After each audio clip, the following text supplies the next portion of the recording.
Good evening, everybody, and welcome to our last Conference Zoom session of the semester. This is World Regional Geography. If you haven't seen me before, I'm Mr. D. Hopefully you have. We're finishing the course this week, and as you saw in some of the announcements, I extended the exam deadline. It's going to open up on Wednesday morning at midnight, I think, or 6 a.m., one of those two. And it's going to go all the way until Saturday night, the 14th. Now, you can complete it anytime you need to, but just for those who need that extra day, go ahead and do that by the 14th, which is Saturday night.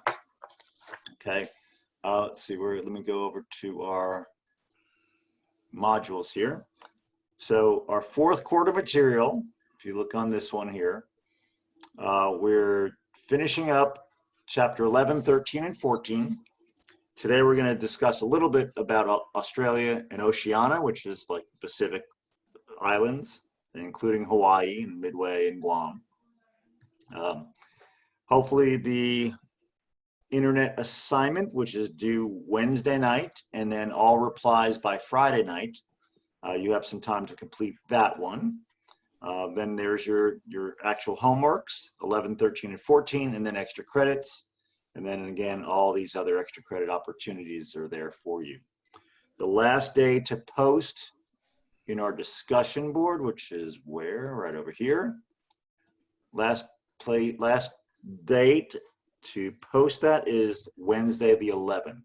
And that's right down here. We've only had 2 people, or maybe I was one of those, so maybe 3 people posted here. These are the ones that could give you 5 and 10 points each. Okay. So that's that one there. You can see here assignment 4, trouble with the South China Sea. I think that is open and ready to go. I've had some trouble with students trying to get it open and work today, but I think it's going to work. If not, I'll keep working on it all night until it does work, or until my head hits the table here, one of the two. And then we have our quiz, our homework's due on Friday night. The exam number 4 is due Saturday night. So the only thing that's moved back one day is your exam. Okay. So let's see, going over through this stuff here, the fourth core material, online textbooks right there. I have those listed here. Your PowerPoints are all synced and working. Here's your course modules. So here's trouble in South China Sea. Oceania's ethnicity on YouTube. This is kind of cool. You don't have to watch all of these, obviously. And the first 3 are more from our cultural class, which we deal with ethnicity. So redlining, and don't worry about those 3 at all for this class anyway. But starting at the Samoa pregame stuff, all this is about the Pacific Islanders and how they psych each other out when they come into battle, whether it's on the sports field or in war or anything like that. They have the haka, the sipi tau, all these other ones, the siva tau. You're like, you might have seen it if you watch rugby at all, and the World Cup was this summer or this fall. They all just get out and they scream and they yell, and they're big old guys, and they do this war dance, war chant, and sort of psyching up the other team. So these are kind of cool to see these. You know, you don't have to watch all of them, just get a little taste of it. We did talk about in the slides, where is he over here?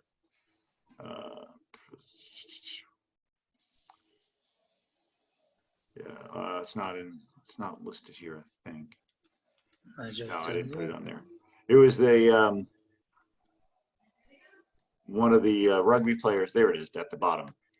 Jonah Lemu was one of the famous rugby players in the world. He's like Pele, Maradona, and Messi, Ronaldo, Michael Jordan, LeBron, like the big sporting guys. And this is one of the guys there. And you can see they're doing, you know, something that is very Maori-like culturally with their funeral, and they do a haka dance as well there. So anyway, some are fun, you know, just look through those. They're kind of fun to see and understand that culture, a lot of those cultures. and it's very similar throughout the Pacific Islands. Okay. Other stuff in here, we have our exam 4 preview, then all 3 of these are ready to go. You can see this test will total 75 points. So 45, 20, and 10. Multiple choice for the first one, student learning outcome questions for the second one, and then short essays and extra credits for the third section. Again, every single one of these are due December 14th before 11:59 and 0 seconds. Okay, so for ConferZoom number 6, which was last week, we discussed the essay questions for East Asia and Southeast Asia. Those were, I think, let's see, the Three Gorges Dam, tectonic and environmental troubles with Tokyo, South China Sea question, and I forget the other one that we discussed, but it's in there. Michael, do you remember any of those? Or you didn't get a chance to see those yet? No, I haven't seen those yet. Okay. Everything's going to be, I got everything and all my other classes out of the way. I'm ready to just focus in on this one. All right, excellent. Excellent. All right, Three Gorges Dam. We're going to talk about one today about Oceania. There's Tokyo and Southeast Japan with catastrophes. Japan's population, that's the other one. The demographics of Japan's population. Old versus young. They have such small living spaces because everyone's crowded in. It's really expensive, especially in the Tokyo, Hokkaido area. So you're seeing a lot more older folks in Japan than a lot of other countries. And if you look on some of the statistics during the chapter 11, you can see how Japan is way, way higher in terms of population over, I think it was 65. So, and then they also have a different culture in terms of living with and respecting elders that we don't here in the US. And then the last essay, I think, was China a world power? Based upon its military strength, its economic strength, its millions and millions and millions of people in poverty. It can't feed itself. They're trying to find resources all over the world, making deals all over the place. So in your opinion, upon your argument, how you're going to defend your argument, sort of like we did with the Putin essay, support your viewpoint of whether you think China is a superpower or not yet a superpower, because they have millions of people starving still. Okay, so those are the 4 of the 5 essays, and we're going to talk about one of the essays today as well, the last one. Okay, so with these 3 parts of your exam, let me open up that section. Where was it? It was 4th quarter material. So which exam is going to be on the, which essay is going to be on the exam? All of them. I'm just playing. All of them. You got me. Good answer. The cool thing is you get to choose, which is nice. Really? Yeah. That's awesome. But if you do a half an essay, then you do the second essay, I'm only going to grade the first one. Right. Yeah. So if you have like one word in there, I'm not that mean. I won't grade that one. But if you have a little bit in there, it's the first one I see, because I have 60 people to grade among some of my classes, my essay questions anyway. All right, where on earth did I put that? It is. So I try and have them open beforehand so I don't keep clicking and it keeps waiting while students are on the back side of this, waiting for their stuff to load. Okay, so here's exam number 4's preview. Okay, parts A and C cover chapters 11, 13, and 14. That's East Asia, Southeast Asia, and the Pacific and Australia realms. Part A is a multiple choice, slides, true, false, multiple answer. I think that's the second one, multiple answer questions. It's 50 questions. They're 0.9 points each. You're going to have an hour and 5 minutes to complete this, and then you could take it up to 3 different times, and you don't have to do it all sitting down at the same time period. Once you start an attempt, that 65-minute timer is rolling. and it will shut you off at 65 minutes. But I'll take your highest score for those 45 points. Part B, is 20 points, 18 questions. Most of the multiple choice questions are 0.75 points each. And then the multiple answer questions are either 1.75 points or 1.25 points. Anyway, it's 18 questions. It covers everything we've covered so far. So this is your comprehensive section. And this time you'll have 2 attempts, and I'll take your highest score. Okay. And then I want to show you where we find some of those questions from. On your syllabus, page 3, right there, there's a section called Student Learning Outcomes. And when I was a student, you know, you brush over the first couple pages, you know, there's the office hours, there's his time, wherever she's in her offices. And then this seems like a lot of administrative stuff, which a lot of it is. But as a professor at the school, I have to guarantee that we're covering these 6 items as we teach this course. You're paying for this stuff. So coming out of this course, you should be able to understand and go through 1 through 6 here with some examples from this course. So what I've done, I've taken these 6 outcomes, and I've taken questions you've seen already from your other tests, the multiple choice questions, the multiple answer questions, and some I've added, so you might not have seen all of them, where they're comparing different regions. But these questions will reference and refer to and stick into these categories of 1 through 6 here.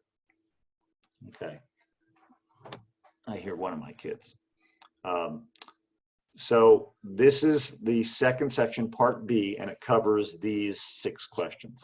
Again, it's not a huge part of your test. It's 20 points. And, you know, I think we finished with 500. What did we finish it right here? 635 points we finished with. So 20 points is not a killer, but I have to have some questions.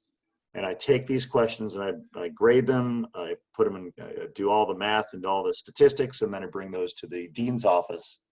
And they send it to the some other office, and they send it to the state. So it's sort of like, yes, here's my stuff. So anyway, we have to cover those 6 items. Does that make sense, Michael, or did I start rambling? No, you're good. I got you. Okay, cool. All right. And then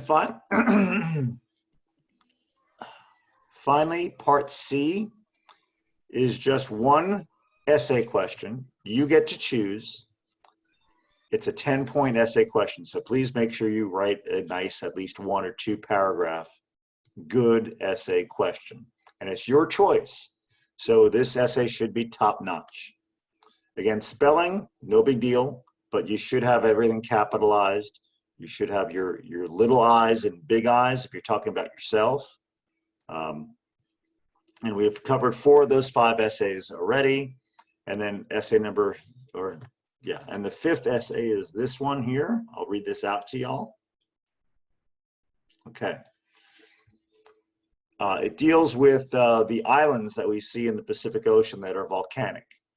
And because we talked about plate tectonics in chapter 2, we got to remember what we were talking about. So we have on the outside of the Earth, we have these big plates, these tectonic plates. They're frozen rock. And underneath, we think, based on all sorts of evidence, that there's molten and liquid and solid and silly putty type rocks that are really dense and hot that are moving around, and they're pulling the plates, they're pushing the plates, they crash into each other or stuff like that. That's plate tectonic theory from chapter 2. So what we see in the Pacific Ocean, we see a lot of these islands where the lava, the plates going over this lava pool underneath, and the lava sticks up and pokes up above the surface of the ground, not the ocean, the ground underneath the water. If it's there long enough and the volume of magma keeps coming up, that island is going to become, that mountain is going to become an island above the water. And we have an island like Hawaii. The big island of Hawaii has 3 active volcanoes, 1 dormant and 2 or 3 extinct. I think there's 6 on there total. And then the further west and north you go to Kauai and Maui and all the way out to Midway, the volcanic rocks are older and older and older, and the islands get smaller and smaller and smaller. And then at the end of the Hawaiian island chain, there's the island of Midway, which is that movie that was just out about World War II. I'm so old, I remember the 1970-ish movie with like all these movie stars from World War II. Remember that one, Michael? You look sort of like, yeah, I might have seen that one. No, I've seen that one. You've seen the I'm older 46, or I'm 45, man. I'm with you, bro. one? Okay, good. So anyway, that's one of the islands, the last one that you see that the island subsides or sinks below the ocean. But there's a chain of islands that keep going all the way up to Russia and Alaska that are part of that island chain. Okay, and it's because this lava comes up and the plate keeps moving, and as it moves away from the lava, it subsides, it sinks, and the ocean waves eat away the island, and then it sinks below the ocean. So the question is, describe the evolution of islands in Oceania, which is the Pacific Ocean, from magma upwelling at a hot spot through the atoll stage. Atoll is A-T-O-L-L. And it's this circular reef that's empty. There's no island in the middle. It's just a reef in the middle of the ocean. But if you go down below the surface in the middle, there's an old dead volcano there. Giant hole, right? A giant, yeah, it's filled with water, but it's underneath that ocean is an island, right? And I'll show you some pictures in a second. But the idea is, who first proposed this theory of, this hypothesis that you get an island with a reef around it, and then you get an island that's sinking with a fringing reef. So there's a lagoon between your island and the reef itself. Like if you've seen the movie, the Tom Hanks movie Castaway, where he's on the island by himself, or Moana, if the younger folks have seen Moana. I know I've seen it like 150 times. I got a 9-year-old girl. Yeah, you have to, right? 6-year-old boy. Yep. 6-year-old boy, yep. It's an awesome movie, by the way. Yeah, we just saw it the other day. Of course. Again. So that second stage is with an island in the middle, still sticking above the ocean, but a ring of coral reef on the outside. And there's a little piece of water called the lagoon in the middle. And then the last stage is, since you're moving away from the lava, the magma, the island subsides, the ocean waves eat away the island. And because the reef is a living coral, it still sticks up and stays near the surface. So you get like a circular or an oblong reef with a volcano that's dead in the middle under the water. So please describe this evolution. Who first proposed this hypothesis? And why does living coral need to stay close to the surface? Okay, and some of you are divers, I know that. So when you go diving, you don't go diving in the Great Salt Lake. You don't go diving in Lake Okeechobee. You don't go diving in, Big Bear Lake to go find coral.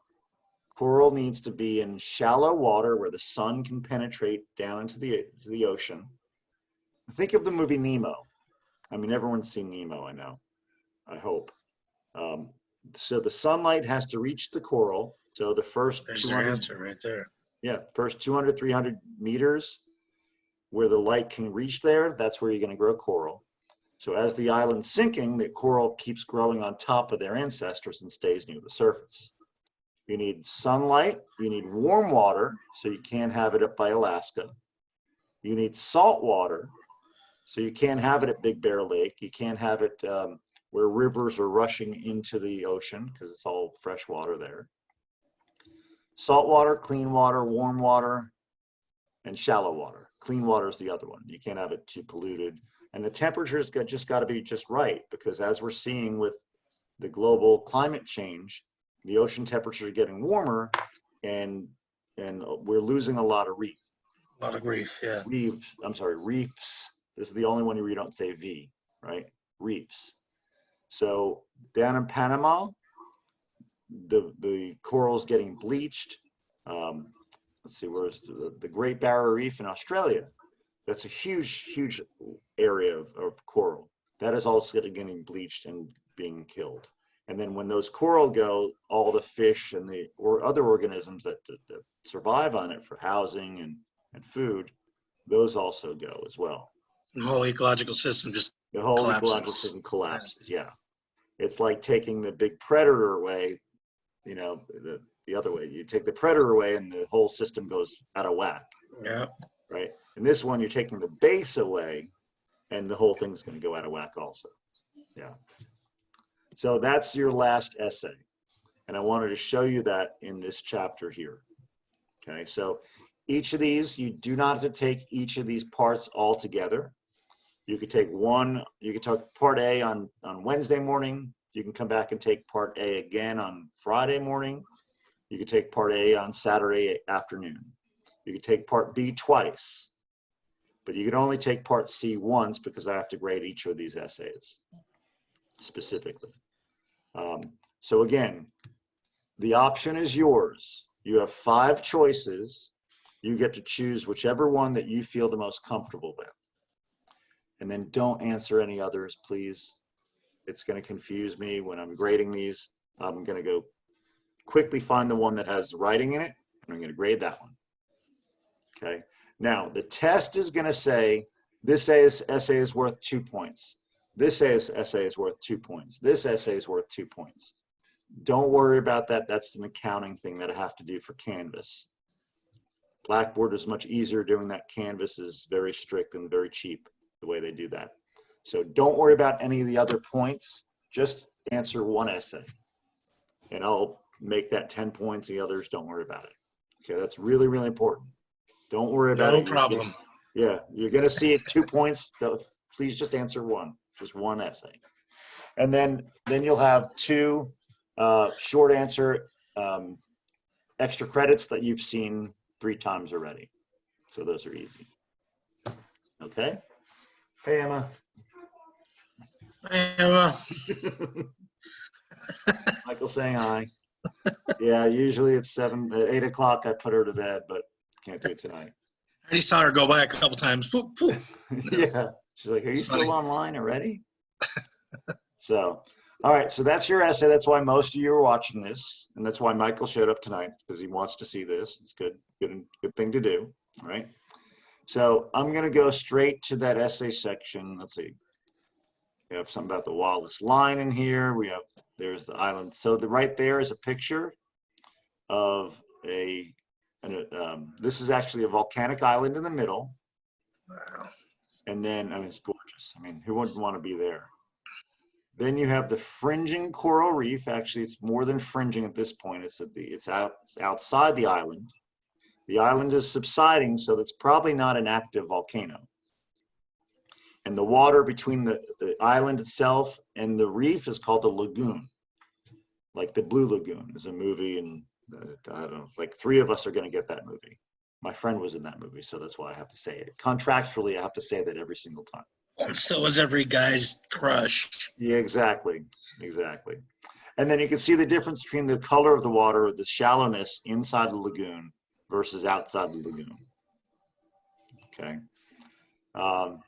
Let's see. So this is explaining some of that right here. Oh, I'm going to go grab it from my geology one and just fix this for us. Where is it? Right here. So I was talking about it earlier. Here's your volcanic island where it's active. The lava pool underneath is pushing it up above the water, and you have an island. And you can see at the very edge where it's shallow, warm, clear, clean, this is where you're going to have coral growing. Now, once the volcano loses that conduit, then the island starts to be eaten up by the waves. Maybe the magma pool is no longer there, so it starts to sink a little bit. It's like a big balloon being inflated and then deflated. But as it sinks, the coral reef around it keeps growing. keeps growing on top of its ancestors because it wants to be near the surface. So that's part B. And then part C is that volcano has now subsided all the way below the water. And what you just see is a lagoon with nothing in the middle. But if you actually drill underneath, there's a whole bunch of volcanic rock there. Okay, and on the outside that's called an atoll. And the first atomic bomb test was on this one called Bikini Atoll, which is, they just set it up, they dropped it, and they said, look what's going to happen. That's what they did. So I'm going to pause this, Michael, because I want to pull up and I want to change slides in a second. Yeah, do your thing. Okay. Recording. Okay, so talking about atolls and how they're formed. This is the lava breaking through the floor of the ocean. Again, it's still not an island yet. Eventually, the lava will come up and poke above, making an island. And eventually, if the island stops producing lava, then the ocean waves are going to erode it away. It's going to become a flat top mountain. Okay, so there's the coral reefs: salt water, warm water, clean water, and shallow water. Did that already. You can see where they're found. You can notice they're not anywhere but the tropics. Right? You don't see them. The furthest north is probably Bermuda. The furthest south is probably in Australia here, off the coast of Australia, which is still warm not. water. What, Michael? Said warm water. Warm water. That's right. And you can see the Pacific. Look at the western Pacific, all over the place. Is that the Ring of Fire? The Ring of Fire is this part there and this part here. Yep. Oh. But again, these are not volcanoes. These are reefs, coral reefs. You can see the Caribbean full of them around the Yucatan. So people who go to Cozumel and Cancun for spring break, a lot of them go, or some of them, the rich people or the ones who do have savings, go and do snorkeling and stuff like that. The Bahamas, Florida, stuff like that. So these are called atolls, and this is a coral island. So it's an island made of coral, a continuous ring. In the middle is a central lagoon, and it's on the flanks of a sinking volcano that was proposed by Chucky D. Chucky D was this, you might have heard of this guy before for something else, but he was also on this big expedition boat, and he went around the world. And he saw in the Pacific Ocean all these islands, and he saw all three of them. He's like, maybe this is all together. Comes out, when we found out about plate tectonics, we're like, oh, that's perfect. It fits perfectly into the idea of plate tectonics. Perfect. So Chucky D. His name. There you go. So there's your coral, there's your Florentine coral reef. There's your volcanic island, and there's your beautiful pictures. Stage 2. I mean, come on, this is all awesome. Okay, you can see right here, this is runoff from the rain. So runoff is not salt water, it's fresh water, and that's why there's no coral there. Kind of cool. I'm sure there's tons of sharks all over this stuff, but that's okay. It looks gorgeous. Right. There's your barrier reef, and if you're a Moana fan or a Tom Hanks fan, you remember them crashing over the breaking waves, and the waves are breaking at the coral reefs, which are away from the island. Now, some of these reefs are above water and some are just below water. The ones with Moana and the Tom Hanks movie, those are just below water. Okay. And this is from the space shuttle. It's not a great picture, but it's a nice one anyway. You can see these atolls right there. You can see the islands sinking, Bora Bora, Ta'a, and you can see the lagoons in the middle. Okay, and this is one of my students. This is not my pictures at all. This is one of my students. Went to Tahiti for his honeymoon, and this is those famous. I think that's a Hilton or something like that, right? Right. The Hilton. But look at the color difference. Again, this is shallow water with coral underneath it, and this is deep ocean water right there. Wow. It's gorgeous. I want to go. I know. And this is what it looks like up close. It's not as pretty, but there's the coral reef right here. Some of this might be volcanic, but the further away you go, it's more coral. Again, going over this, and there, right there, there's your breaking waves out there at the edge of the coral. As the waves come in, they get tripped up by the coral and they crash. And they crash offshore there. Okay, and then finally, your lagoon. And when I teach geology, I make sure that students know that this is all coral, which is limestone. And if you drill in the middle of the lagoon, you're going to hit volcanic or igneous rock. But that's not our class, but just know in the middle there's a volcano. So once we had the technology to start drilling in these ocean cores, we confirmed the hypothesis that Chucky D had, that you had coral on the outside living out here, and then in the middle was an extinct volcano. And then again, space shuttle picture of the Maldives or Maldives, whatever we're going to say it, with a bunch of atolls all over the place. There's a nice one there. And then there's French Polynesia right there. So here's your plate motion. Again, here's the rising mantle plume, pushing it up, pushing it out. There's your reef. It moves away from the plume. It starts to subside. And then there's your barrier reef. And then there's your lagoon. So this is the big island of Hawaii right here. This is Kauai. And then this is the midway out of here. Then all these are islands and atolls all the way till it sinks below the water. Okay, pretty cool. So that's your 5th essay. Any questions, Michael? You got that? Nope, I got you. Okay, and I will, for those who are looking at your slideshow, it's not there right now, but it will be right after this. I'm going to write down and say post number 14 again. I'll just override it with these slides in there because these slides were not in there yet. Okay. So other topics in this section include what is Polynesia, what is Micronesia, Melanesia. I haven't heard that one. Well, I've heard it, but no big deal. But it's all called Oceania.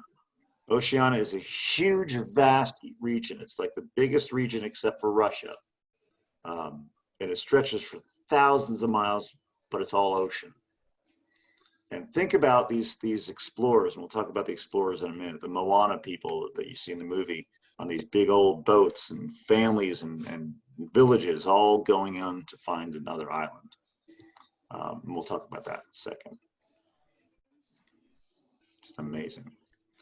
So our biology and anthropology point to that these were all populated very late, and that's a different slide, so we'll wait for that.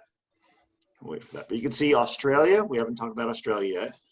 It's a huge piece of land. It's one country, one continent. And you can see here New Zealand, which people like, oh yeah, New Zealand's right next to Australia. This is about 1,500 miles of open ocean. So this is from here to maybe St. Louis or Kansas City, maybe. That's how big that is. And New Zealand is really cold, okay, especially the southern island. It's really cold. Most people are on the northern island. You have a city called Christchurch, which gets hit by earthquakes a lot because there's a plate boundary right there. And it is nothing like Hawaii, which is, you can see Hawaii is on the Tropic of Cancer. So you're talking about 20 to 23 degrees north. 20 to 23 degrees south is up by Britain, like north of Brisbane. That's the Great Barrier Reef. So this is really cold. This is like Seattle and British Columbia type weather. So that's what New Zealand is like. Okay, it's really sunny and warm in the winter, but in the summer, but in the winter it's nice and chilly. Most of the people in Australia are going to be on the Pacific coast here, pretty much starting from Brisbane, the Gold Coast, all the way down to and wrapping around to Melbourne and Adelaide on this in the Indian Ocean. And this is actually the Southern Ocean now. And then one of these cool places called Perth. Perth is it's the most isolated big city in the world. Because to get there, you either have to, well, now you fly, it's no big deal. but you have to drive across a giant desert, or you have to take ships across 4,000 miles of ocean to get there. And Perth, Australia is just like San Diego and Los Angeles, that type of weather. It's like, just about desert, but not really, just enough rain to survive. And that's why it's not gigantic, because it's a little dry. It's a little dry. But you have, this is where that plane, the Malaysian Airlines plane, finally crashed somewhere around here. And it took forever. We still haven't found it, but we think it crashed somewhere over here based upon the stuff that's washing ashore.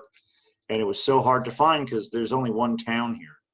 And it's so isolated from everything else. Right up here is Jakarta in Indonesia, but still, this is just a vast amount of ocean that's really not heavily traveled as well. So there's Australia. To the north is Darwin. Darwin is a small little city, and it's sort of like Miami in terms of climate-wise. It's really hot, humid. Fort Lauderdale is just stinking hot, humid weather. And you have rainforest up here, which is kind of crazy, right? You can see here rainforest in the north and to the west, where the water, the east, I'm sorry, where the rain's coming in from the trade winds, okay? But Darwin's up here. I mean, this is Indonesia almost.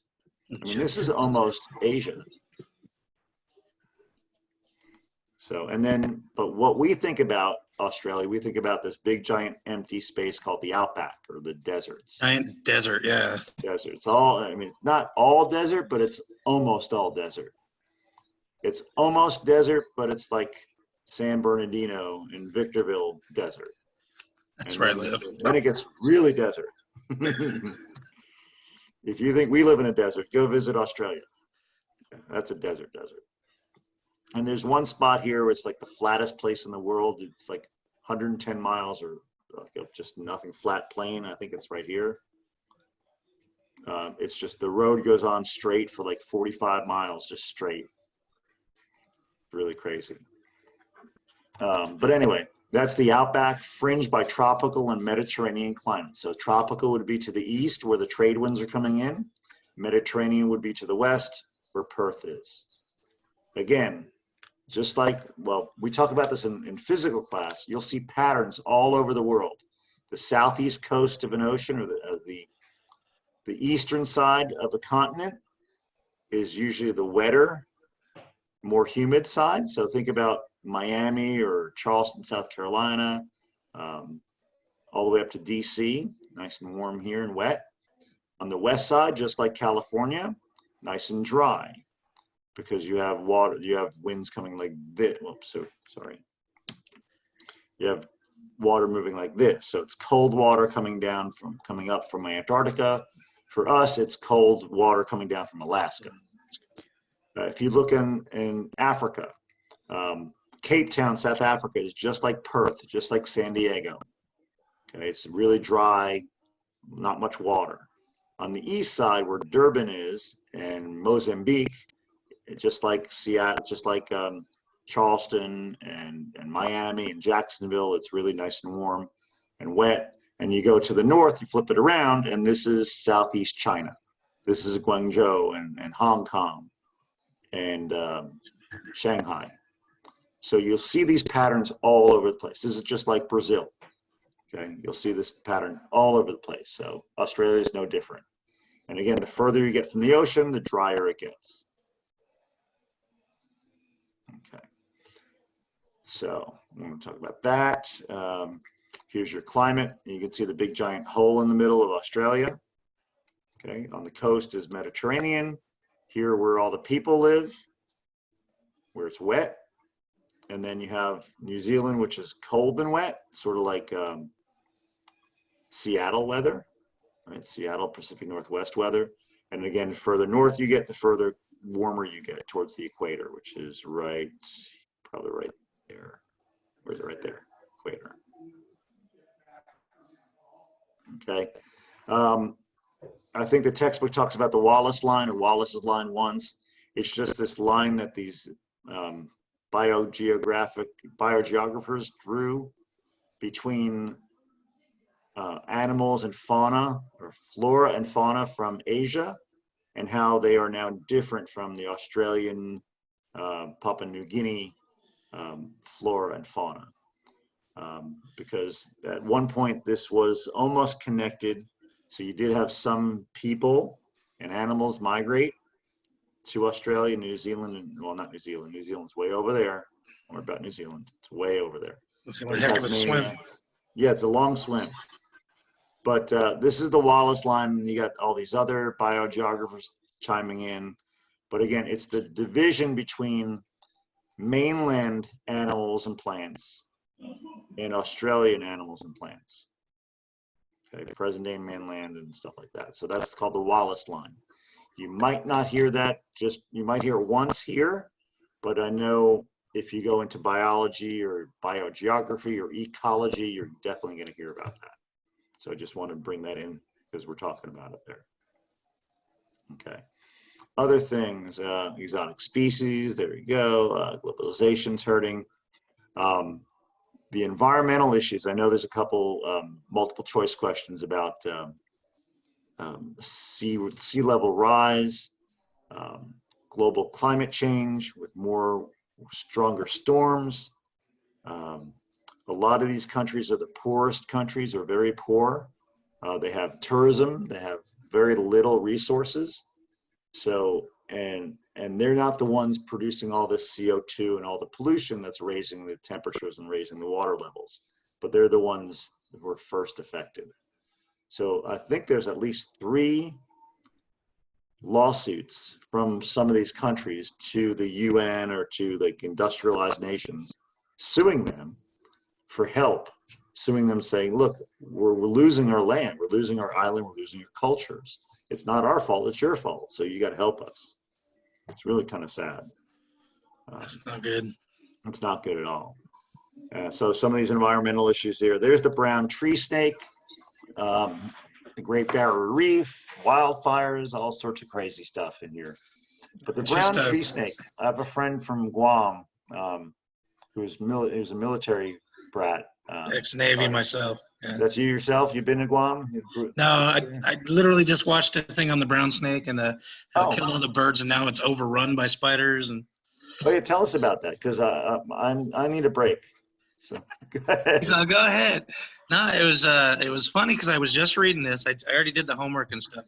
I was just reading it, and I needed a break from homework, and I looked up, and that was on about the brown tree snake and Guam, and I was like, no way, how wild. So I watched it, and it came over on a ship, went onto the land, and just took over, killed all the birds, basically cleared the entire Guam island of any of the habitat of birds, and except for the bigger ones, of course.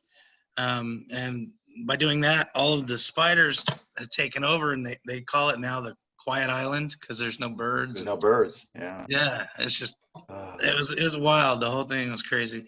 Yeah, it's sad what humans can do to the ecosystem. Again, it's a predator that did not have any enemy. You bring in the snake, and then it kills all the birds. And then the birds who eat the spiders, now there's no birds, so the spiders take off. Yeah, and they're all over. Oh, they showed pictures, and you could just see nothing but spider webs throughout the entire forest. And you're like, I wouldn't even go near it. There's no way. Yeah, you too, huh? I hate spiders. Yeah, and they're big ones, dude.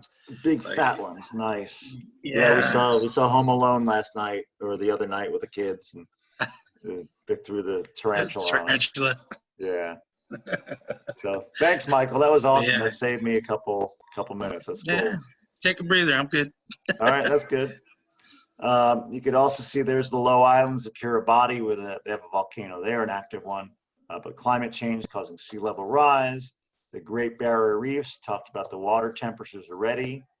Acidification, more CO2 in the atmosphere that falls into the ocean. It also kills the coral reef.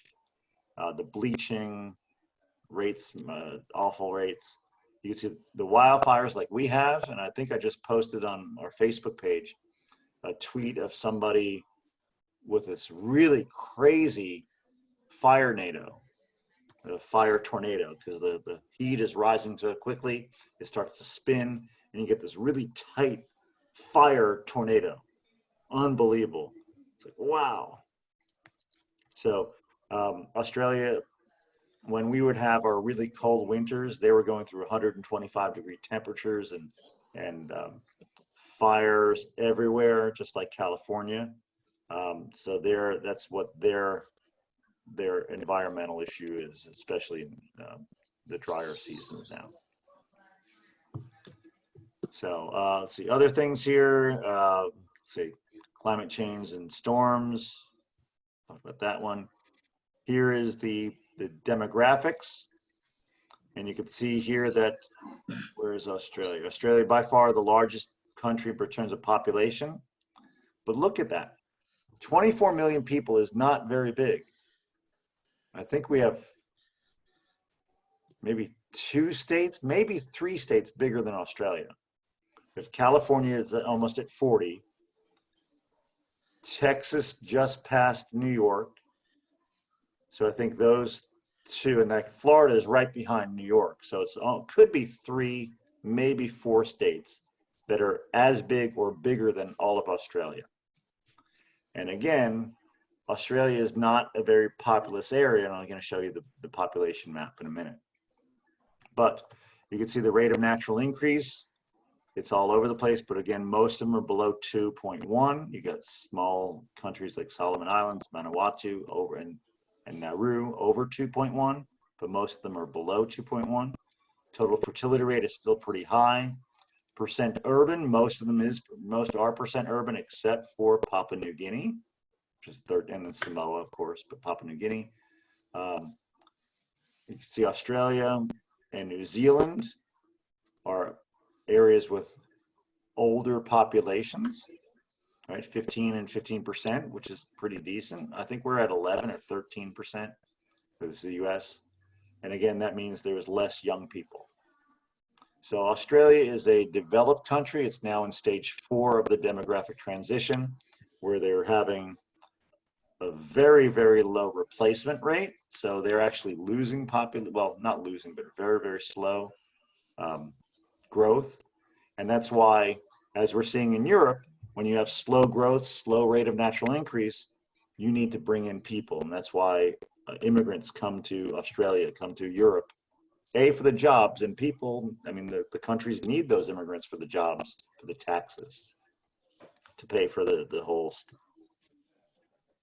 pension state and all that stuff. So anyway, you can see a lot of countries, you're seeing loss of population, migration moving out because of some of the stuff we've talked about earlier. You know, I'm a little surprised that the population isn't growing so much, because if I remember back when I was in the Navy, this is way back in '93, the women outnumbered the men in Australia like 5-1. The women outnumbered the men? Yeah. Okay. Along the right? coast, No. yeah. Like Was when it you the go men inside, it's opposite, right? I thought it was more women than men. That's why the men always treated their women badly. There. Oh. At least that was the line. Because yeah. And the women, all the Australian women would line up at the docks for American men to show up and just take signs in the air. We'll take somebody you to dinner. Nice. Exactly, right? Please. Please, you know, the you're families raised would right. welcome you in. You know, it was weird. We heard a lot of stories. Weird. Yeah. We're sick of these blokes. Give us somebody right. nice. The Australians are mean to us. Please take me home. But yeah. As a disclaimer, I don't know. I don't know. Just hearsay. Hearsay. I don't know. I've never heard of that before. But anyway, yeah. You can see Australia, how Australia is different than most of the other countries in Oceania. You can see this is much more of a barrel shaped, like the United States, like Canada, like Mexico is becoming, and much of Europe actually. And you can see the Solomon Islands. Wow. Again, if you reach 25, you're doing really well, because again, they love their young kids, but then you have all sorts of issues, and you tearing off. Look at that tear. Look at that. That's crazy. Wow. So what this shows you is that before the advent of medicine and I was gonna say really big globalization, you had a population that was a pyramid.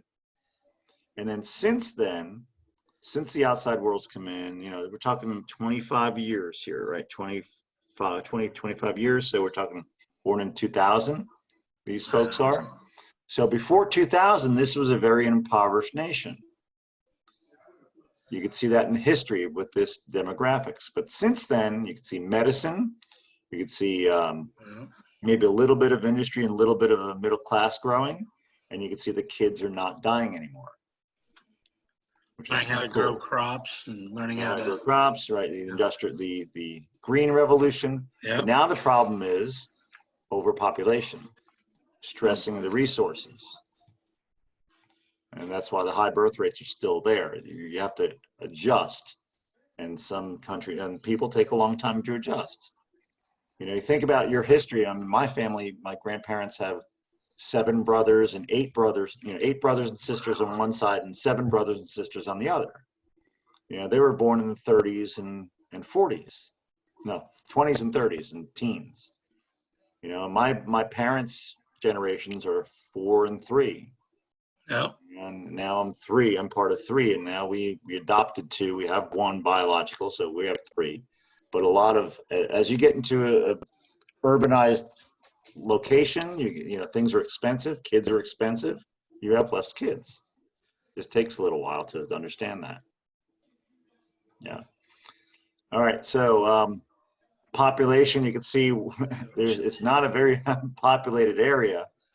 Papua New Guinea actually has the highest density, but they're not in cities. It's mostly rural for Papua New Guinea. 8 million residents, one of the least urban populations on Earth. There are still cultural groups. We used to call them tribes, and my wife keeps telling me it's not a tribe, it's a cultural group, but she's an anthropologist. But we have these groups of people that are still isolated. They still have, they still do the traditional warfare, some headhunters, maybe some cannibals. And their history, their tradition is, if you kill a strong warrior, you eat them because then you get their strength and their spirit. But you can see the population of Australia is absolutely empty except for the coasts. And again, Adelaide, Melbourne, the capital, Canberra, Sydney, and Brisbane. And then those are the big cities. And then Perth is pretty big. And then Darwin and Port Douglas are the ones in the tropics. What about the Aborigines? Do they spread out throughout that whole area? Yeah, the Aborigines are mostly mostly on the east side, but you have them scattered all over the desert, all over the place, and especially the northwest here. There's a lot of cultural Aboriginal groups here, and the Australians really had a really tough time dealing with that because they were Victorian era. They just killed everybody, and they said, we're taking your kids away from you because you're going to become us. Christian and white, but they weren't. But they took kids away from families because they wanted to become in the part of the economy, part of the culture. But these kids were torn from families, and it was really, really tough for a long time. It's terrible. So in the 90s and 2000s, Australia realized what they did. They started apologizing. They started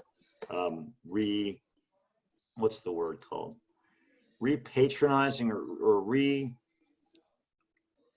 oh goodness, it's too late. Reconciliation, I guess, is an easy term to use, where they said, all right, we did some really bad things in the past. We're trying to fix those things. Slowly, it's going to take some time. Kind of like what we did with Native Americans. Yeah, but we haven't really got that far yet still. Yeah. Yeah. Yeah, what we do said, oh yeah, you could have gambling because we love gambling. Yeah. So here, you can have that property over there. Yeah, yeah. So what you see in Australia, they had, and we'll talk about this next. Here's the big cities. 3 million is big. Sydney, 1 million for Perth and things like that. The 2 big cities are Sydney and Melbourne, and they couldn't agree upon where to put the capital city. So they compromised and said, we'll put them in the mountains between us. And that's how you got Canberra. But you get some really cool names and stuff like that. But mostly, this is mostly empty with a lot of ranches and just empty desert. And Alice Springs is where you have Uluru, the big Ayers Rock, that big gigantic rock in the middle of the desert, red. It's gorgeous, supposedly. And one of the things that the Australians did, I mean, the European explorers named that rock after some dude who never even stepped on land in Australia. They called it like Ayers, somebody from England. And forever, the Aborigines are calling it something else. So now what they've done, they've renamed it. They've called it Uluru Ayers Rock National Park, and they've given all of the administrative duties to the native Australians, which is kind of cool. Because it's one of these places that's a very spiritual and historic place, and they have all these tourists climbing it. It's like going to your church and having people climbing your steeple. And, yeah, climbing the walls all over the place. It's desecrating really not cool. Everything, right? Yeah. So they've put it into their hands now, which is really cool. We don't have that yet in the U.S. But anyway, talking about population, you can see the southeast where it's wet, and again, Perth all by itself. Still all spread out. Yeah, so all spread, and again, all spread out. So I want to end on these slides here. Well, not end, but yeah, for the tonight anyway. You can see here, we're talking about 1500 BC, which is 3,500 years ago. We first had peopling of these islands. They came from the Philippines, Malaysia, China. Supposedly, I think the DNA shows it somewhere back there. But they island hopped all across the Pacific. And you can see here, 500 AD. So they reached Marshall Islands, 2,000 years ago to 1,500 years ago, which is not that long ago. People made it to Fiji, then they went all the way to Marquesas, Tahiti, all the way over to Easter Island, where they have those big gigantic heads in the ground. And then they chopped down all the wood, and then they left. So that's why Easter Island is almost uninhabited right now. And look, New Zealand was the last one to be populated. We're talking about 1,000 years ago, only 1,000 years ago, which is kind of crazy. Because again, they didn't go through Australia this way, because it's 1,400 miles of ocean. They went this way from Tahiti. It's unbelievable. These people are amazing. And then imagine they're travelers, man. Moana, they're not kidding, right? And that would be a fun place to grow up. It would be. And then you have this one, 400 AD, all the way to the Hawaiian Islands. I mean, how did they even know it was up there? Right? I mean, unbelievable. They just got lucky, the ones that made it, I'm guessing. Yeah, some people made it, some people didn't. Did not. Yeah. At ships like this, I guess Moana is sort of what they did. But these are the ships, and they reenact them once in a while. But that's what they've sailed across the ocean with. That's insane. It's insane. These people are amazing. So when you think of like folks that are not part of like the industrial world and stuff like that, they're like stupid, they don't know anything. That's far from the truth. There's got to be brilliant in everything. Commercials. Yeah, the caveman commercials that we used to see. I mean, you could do it as a caveman could do it. These people are smart as anything. They didn't have the internet dumbing down themselves. They did stuff before TV and radio and the internet. They've worked with things. It was really awesome. But I'm glad I didn't live then, though. Yeah, because I'm sure that the age limit on that little thing was ending somewhere between 20. Well, people did live a long time, but not a lot of them. Things happened. A little cut cause an infection, that'd be the end of it. You're done. That's right. So the last slides here, I'm going to cut it short tonight, but talking about immigration coming from all over the world. Australia had this, it's awful to say, the White Australia policy. I think it was from 1902. It was just around the same time that South Africa did the same thing, where England wanted Australia just to be English and white. And after World War II, they realized that's not really good at all because no one's going to come defend us. Japan was like right on a doorstep. They're not going to come and help us. So we're going to actually make our country bigger by having more immigrants in. So then they started asking Scots and Irish to come in, and they were like, no, you're not even English. You stink too, but you're at least British. You know, and then they went German, and then Northern European only, and then the Southern Europeans started, just like the U.S. Southern Europeans Big came melting in, like pot. Yep. melting pot. And then since 1973, they stopped that. They stopped that policy, and now you see many, many, many more people coming from all over the world, especially Asia. Australia is turning much more Asian than it used to be because all of the ties, all the economic ties, all the trade, all the cultural ties are with Asia, especially the last half of the 20th century into the 21st century. I mean, I'm a big soccer guy, and Australia used to be part of Oceania, and they were beating teams 25-0. They're like, you know what, we're getting to be more Asian than anybody else, so they joined the Asian Federation, which makes sense. But there's a lot of Chinese immigrants, there's a lot of Indian immigrants, a lot from Malaysia, Indonesia. I mean, especially the northern tier of Australia is completely different than the southern tier. And then again, we have people from Canada and the US going as well. All right, there's your melting pot. This is Australia's top 50 immigrant sources from all over the place. The UK and the UK is the biggest, obviously, but there's New Zealand, here's Italy. Apparently, we're not big fans, are we? Nope.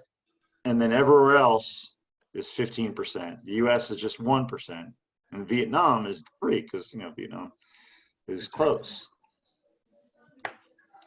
When I went to Vietnam in the late 90s with my friend,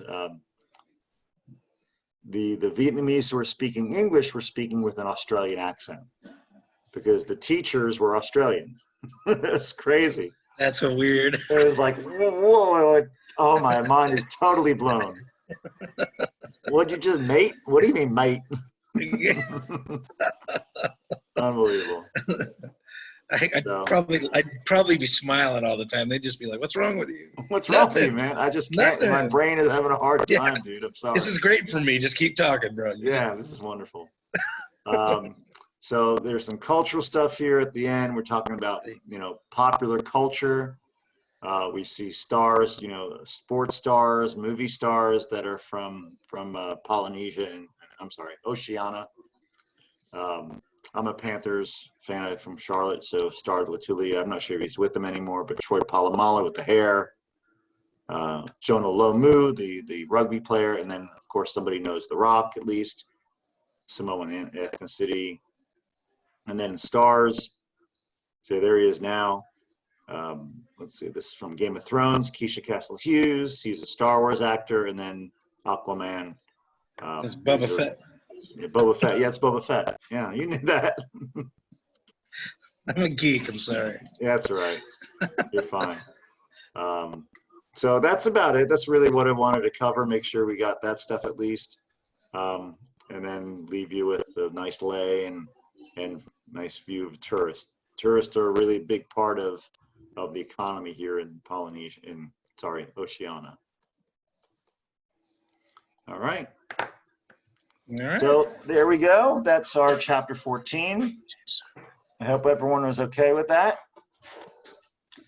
And thanks for posting questions and emails and stuff like that. I appreciate it. And I'm trying to get back into the groove here. It's been a tough sort of early November, and I apologize to everyone who wrote emails to me. A lot of those get lost. That's why I asked to use in the inbox. And for some reason on the discussion board, I wasn't getting the emails in my email box either. So I apologize. That's my fault. It's no one else's. It's my fault. And I apologize to those and you know who you are. I'm so sorry. But we're back on track. Graded exam 2 all day today. So far behind. but I'll get them done before the end of the week. Promise, I will get those done. I hate having grades all the way through December and January. That's just, I want it done. So anyway, thanks for showing up, Michael. Appreciate it. Thanks for your help. Hey, my pleasure. It's nice meeting you. Have a great night. Good luck with your dog and your kids. Thanks, you too. Okay. Have a great night, everybody. Good luck. And just message me, inbox me if you have any questions. I'll be jumping on them. I'm pretty much online all week, like 24/7. So thanks a lot, folks. Talk to you soon. Have a good one, buddy. All right. Take care, Michael.